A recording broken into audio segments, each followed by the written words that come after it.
Hey, Pastor Steve Waldron, I hope you're having an incredible day or night in Jesus. Thank you so much for joining us.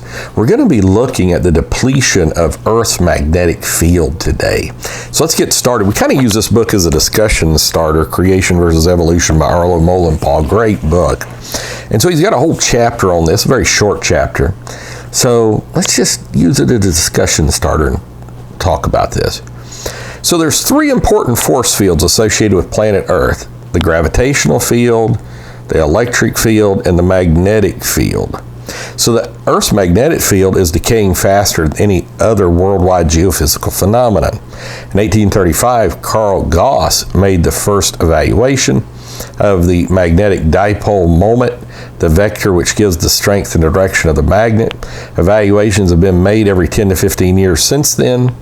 The decay seems to be exponential with a half-life of 1,400 years, which means it's cut in half every 1,400 years. The magnetic field is cut in half, which means if the Earth is much over 6,000 years of age, if this had been continuing on, that it would have been impossible because the magnetic field of the Earth would have been too strong.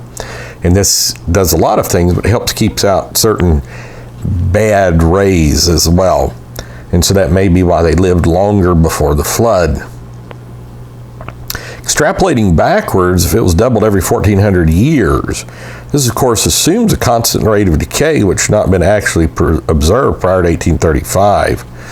It's got a graph here that if you started out with something about 65 and 6400 BC, you'd be almost with none now.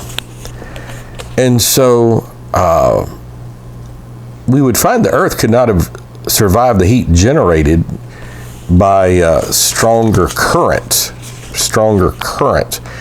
This means there's a limit to the age of the Earth because there's a limit to how much magnetic energy the Earth could have originally had. The magnetic field would have been so strong that if man was chopping wood, the axe would rotate toward the magnetic pole, and sailing ships with metal would only sail north or south. The idea of a young Earth is disastrous to evolutionists because their whole theory depends on eons of time. And so they therefore postulate that the magnetic poles of the Earth have reversed every so often. For this, they have no evidence.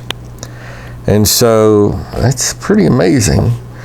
We come to tree ring data as well, which that really shows the flood, because there's really no trees older than when Noah's flood was. But we'll go into that next time. So God bless. We'll talk with you later. Bye-bye.